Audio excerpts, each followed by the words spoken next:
అందరికీ నమస్కారం. Hi, hello, welcome to ప్రణతి మనసు పలికే. నేను మీ ప్రణతి. తెలుసు కదా? అవును, మరి తెలిసిన వాళ్ళు మంచి వీడియోస్ చేస్తూ ఉంటే సబ్స్క్రైబ్ చేయకుండా ఇంకా ఎలా ఉంటారు? చేసేయండి చేయని వాళ్ళు. అలాగే నోటిఫికేషన్ బటన్ కూడా ఆన్ చేస్తే నేను ఎప్పుడు వీడియో అప్లోడ్ చేసినా వెంటనే మీకు తెలిసిపోతుంది. పలికే బంగారంగా నేను చెప్తున్న కథల్ని ఆదరిస్తున్న అందరికీ పేరు పేరున ధన్యవాదాలు. అలాగే నేను చెప్తే బాగుండని నాకు ఇలాంటి కథల్ని నాకు పంపిస్తున్న నేస్తాలందరికీ కూడా. అయితే ఇవాళ నేను చెప్పబోయే కథని నాకు కిషోర్ గారు FB మెసెంజర్ ద్వారా షేర్ చేశారు. ఆయనకి ప్రత్యేక కృతజ్ఞతలు. నేను చెప్తే బాగుండని చెప్పి మీరు పంపిస్తున్న ఓల్డ్ అంత మంచి మాటలకి థ్యాంక్ యూ సో మచ్. నాకు కంటెంట్ హెల్పే కాదండి, నా ద్వారా మంచి మాటల్ని ఒక నలుగురికి చేరేలా చేస్తున్నారు చూడండి, దానికి నిజంగా థ్యాంక్ యూ సో మచ్. ఇక ఆలస్యం చేయకుండా మీ దగ్గర మంచి కథలున్నా, నేను చెప్తే బాగుండని మీకు అనిపించిన వెంటనే ప్రేమతో మీ ప్రణవి @gmail.com కింద డిస్ప్లే అవుతుంది, మెయిల్ చేసేయండి. ఆలస్యం చేయకుండా ఇవాళ కథ చెప్పేస్తాను. మంచి కథ అండి, చాలా మందికి హెల్ప్ అవుతుంది. చెప్పైనా?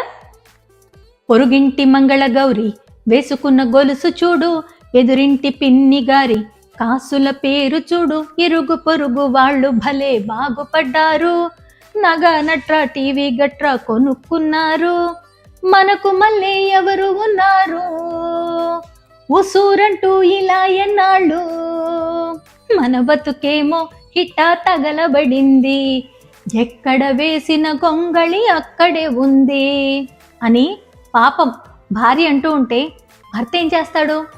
పక్కాళ్ల పాడు గోల పట్టించుకోవద్దే, పొరుగింటి పుల్ల కూర తెగమెచ్చుకోవద్దే, నెత్తిన పెట్టుకు చూసే మొగుడు నీకు ఉన్నాడు అంటూ పాపం తన గోల చెప్తాడు కదా.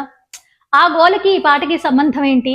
పాటలు రా, నువ్వు పాట ఎలా పాడుతున్నావు అని నా మీద కేసు పెట్టొద్దు దయచేసి.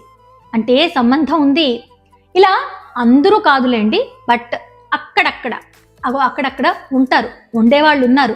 వాళ్ళని చూసి వీళ్ళని చూసి నాకిది కావాలి నీకిది లేదు అనుకుంటూ ఎంతసేపు ముచ్చటించుకుంటూ పాపం కష్టపడే భర్తని ఇలా ఏడిపించే భార్యలు లేకపోలేరు. అంటే ఉంటారని వాళ్ళ గురించేనండి బాబు కథ ఉంది కాబట్టి నేను ఎగ్జాంపుల్ తీశాను, నన్ననొద్దు మళ్ళీ మీరు. అయితే అసలు కథ ఏంటంటే, ఇలాగే ఒక ఆవిడ ఎంతసేపు భర్త కష్టాన్ని పట్టించుకోకుండా వాళ్ళ కథ ఉంది వీళ్ళకి ఇది ఉంది అని ఆయన్ని విపరీతంగా హింసించేది. అయితే అతను మాత్రం మనకి ఇంతలోనే ఉండడం అలవాటు చేసుకోవాలి, నా స్తోమత ఇంతే, నేను ఇంతే సంపాదించగలను, నాకు వచ్చే డబ్బులు ఇవే, దీనికి నేను అప్పులు చేసి నీ కోరికలు తీర్చలేనని నెత్తి నోరు ఒత్తుకొని చెప్తున్నాడు. కానీ ఆవిడ వినట్లేదు. వాళ్ళకి బంగారం ఉంది, వీళ్ళకి నగలు ఉన్నాయి, వాళ్ళకి పట్టు చీరలు ఉన్నాయి, వీళ్ళకి ఇవి ఉన్నాయి అని ఎంతసేపు ఆవిడ గోల ఆవిడది. ఒకరోజు అనుకోకుండా వీళ్ళిద్దరూ ఫంక్షన్కి వెళ్లాల్సి వచ్చింది. అప్పుడు ఫంక్షన్కి ముందు కూడా బోల్డ్ అంత గొడవ, ఏంటి కట్టుకోవడానికి మంచి చీర లేదని. సరే మొత్తానికి ఏదో చేసి ఫంక్షన్కి వెళ్ళారు. వెళ్ళిన తర్వాత అక్కడ వాళ్ళని వీళ్ళని చూస్తే మనసు ఊరుకుంటుందా చెప్పండి? అనుకోవడమే సరిపోయింది ఈవిడికి. అయితే సరదాగా అక్కడ వాళ్ళు ఒక గేమ్ కండక్ట్ చేశారు. ఈ భర్తని పార్టిసిపేట్ చేద్దామంది. ఆల్రెడీ అక్కడ పట్టు చీర గోల, ఇక్కడికి వచ్చిన తర్వాత గోల చూసిన ఇతను పార్టిసిపేట్ చేయకపోతే ఇంకేమైనా ఉందా అనుకొని ఏం చేస్తాడు, సరే పార్టిసిపేట్ చేద్దామని ఓకే చేసేసాడు. అక్కడ ఆడుతున్న ఆట ఏంటంటే, ఒక కుర్చీ పెట్టాలి, భార్యను కూర్చోబెట్టాలి, భార్యను దింపాలి, ఇంకో కుర్చీ పెట్టాలి, భార్యను కూర్చోబెట్టాలి, భార్యను దింపాలి, ఇంకో కుర్చీ పెట్టాలి, భార్యను కూర్చోబెట్టాలి, భార్యను దించాలి. అర్థమైపోయింది కదా ఆట అదన్నమాట సంగతి. సరే అందరూ ఆట మొదలు పెట్టారు. ఒక స్టేజ్ వరకు పాపం ఎవరి భార్యని ఆ భర్త ప్రయత్నం చేయగలిగినంత వరకు చేశారు. బట్ ఇతను ఎవరైతే ఉన్నారో పాపం ఇతను ఎక్కిస్తున్నాడు, మళ్ళీ దింపేస్తున్నాడు, కుర్చీ పెడుతున్నాడు, భార్యను ఎత్తుకుంటున్నాడు, కింద దిగి పెడుతున్నాడు, ఆయాసం వచ్చేస్తోంది. కానీ కనీసం భార్య కోసం ఇదైనా చేయకపోతే బాగోదేమో, ఇది చేస్తే ఇందులో గెలిస్తే వాళ్ళు 20,000 ఇస్తా అన్నారు ప్రైజ్ మనీగా.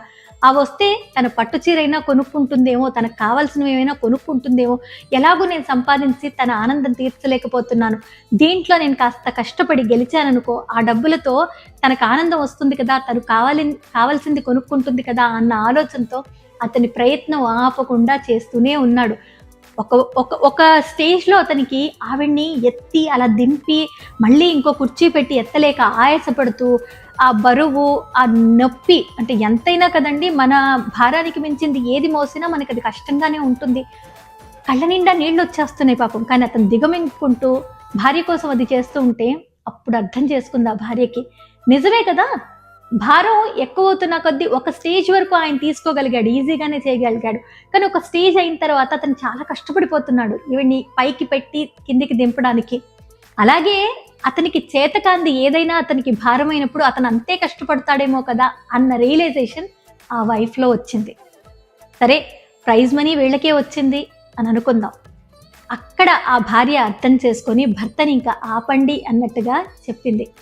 మనలో చాలామంది వాళ్ళని చూసి వీళ్ళని చూసి అది లేదని ఇది లేదని అసలు ఇంట్లో ఉన్న ప్రశాంతమైన వాతావరణాన్ని పాడు చేసుకునే వాళ్ళు ఎందరో. ఆవిడ అది అర్థం చేసుకుంది కాబట్టి ఇక ఆ తర్వాత నుంచి వాళ్ళ ఇంట్లో అండర్స్టాండింగ్, ఒకళ్ళనొకళ్ళు అర్థం చేసుకోవడం, పరిస్థితులకు తగ్గట్టుగా వాళ్ళని మలుచుకోవడం, అలా సంతోషంగా గడిపేశారు. అలాగే మనకేం చేతనవుతుందో ఏం చెయ్యగలమో అది మనకి తెలుస్తుంది. మన భర్త గురించి కూడా అర్థం చేసుకోవాల్సిన ఆలోచన మనకే ఉండాలి. ఈ మధ్యకాలంలో నేను ఒక ప్రవచనంలో విన్నది కూడా అదేనండి. భర్త ఎంత కష్టపడి వచ్చినా భార్య అర్థం చేసుకోవాలి, అలాగే భర్త కూడా భార్యను అర్థం చేసుకోవాలి. ఏంటంటే స్థాయికి మించింది ఏది భార్య భర్తని కావాలని కోరుకొని హింసించొద్దు. అలాగే భార్య చిన్న చిన్న కోరికలే, అవేంటంటే ఒక మంచి మాట మాట్లాడినా, దగ్గరికి వెళ్ళి నీకేమైనా సహాయం కావాలని అడిగినా, ఇలాంటి చిన్న చిన్న సహాయం ఏదైనా భర్త చేస్తే దాంతో భార్య తృప్తిగా ఉండొచ్చు. ఈ చిన్న చిన్నవి అర్థం చేసుకుంటూ ఒకరికొకరు సహాయం చేసుకుంటూ ఉంటే ఆ జీవితం ఎంత ఆనందంగా ఉంటుందో మాటల్లో చెప్పలేంది. అండ్ ఈ సందర్భంలో మా వారికి నేను ప్రత్యేకంగా థ్యాంక్స్ చెప్తున్నాను. ఎందుకంటే ఒక స్నేహితుడిగా నన్ను అర్థం చేసుకుంటూ నా కష్ట సుఖాల్లో తను చెప్పాల్సిన మంచి తను చెప్తూ, అలాగే నాకు నచ్చింది చేయటానికి తన వంతు ప్రోత్సాహం ఇస్తూ ఆయన నన్ను ముందుకు నడిపిస్తున్నారు. నచ్చింది చేయటానికి ఆయనే ముఖ్య కారణం అవుతున్నారు. కానీ అలాగే నేను కూడా ఏ గొంతుమ కోరికలు కోరను. ఆయనకున్న దాంట్లో, మేము చేయగలిగిన దాంట్లో తృప్తిగా ఉండి మరో నలుగురికి సహాయం చేస్తూ మా జీవితాన్ని మేము అలా కానిచ్చేస్తున్నాం. అందుకే సంతోషంగా ఉండగలుగుతున్నాం. అలా కాదు, ఆయన నాకు సపోర్ట్ చేయకుండా నువ్వు ఇది చెయ్యొద్దు అది చేయొద్దన్నా నాకు కోపమే వస్తుంది. అలా కాకుండా నాకు ఇది కావాలి అది కావాలని ఆయనని ప్రెజర్ చేసినా ఆయన తట్టుకోలేరు. ఇకేముంది, ఇంట్లో చిరాకులు పరాకులు, ఇదే కదా. మనం ఎలా ఉంటామో మన పిల్లలు అది చూసి మాత్రం ఖచ్చితంగా పెరుగుతారండి. అదొక్కటి దృష్టిలో పెట్టుకొని గొడవలు లేకుండా ఉండి పిల్లలకి మనశ్శాంతి కల్పిస్తే ఆ ఇల్లు స్వర్గం. అలాగే ఉంటుంది, అలాగే ఉండాలని కోరుకుంటున్నాను. ఈ కథ ఖచ్చితంగా ఒక్కళ్ళలోనైనా మార్పు తీసుకొస్తే వినని వాళ్ళకి, ఇప్పుడే వింటున్న వాళ్ళకి నిజంగా సంతోషం నేను చెప్పినందుకు. Thank you all so much విన్నందుకు. ఇక మళ్ళీ మంచి కథతో వస్తాను, పలుకే బంగారంగా. మీ దగ్గర కూడా మంచి మంచి కథలు ఉండి నేను చెప్తే బాగుండనిపిస్తే యాజ్ యూజువల్ ప్రేమతో మీ pranavi@gmail.comకి మెయిల్ చేసేసేయండి. నేను మీ మాటగా మరో నలుగురితో మంచి మాటల్ని పంచుకుంటాను. మంచిలో మీరు కూడా భాగం పంచుకుంటారు కదా, ఎందుకు ఆలస్యం? సరే మరి ఇప్పటికి మాత్రం సెలవిప్పించేసేయండి. మళ్ళీ వస్తాను ప్రేమగా మీ ప్రణతిగా మరో మంచి వీడియోతో. మీరందరూ బాగుండాలి, అందులో నేను ఉండాలి. ఓయ్ మర్చిపోయాను చెప్పడం, అదే సబ్స్క్రైబ్ చేయలేదా? అయితే చేసేయండి. అలాగే నోటిఫికేషన్ బటన్ ఆన్ చేసేయండి. నేను ఎప్పుడు వీడియో అప్లోడ్ చేసినా వెంటనే మీకు తెలిసిపోతుంది. సరేనా? మరి లైక్ చేయండి, కమెంట్ చేయండి. లాస్ట్లో చెప్తున్నాను అనుకోకండి, బాగా నచ్చింది అనుకోండి మరో నలుగురికి షేర్ చేయండి. మంచి అలా వెళ్ళిపోవాలండి, నలుగురు నుంచి నలుగురికి వెళ్ళాలి కదా. సరే మరి, అదే నేను వెళ్ళాలి కదా. బాయ్.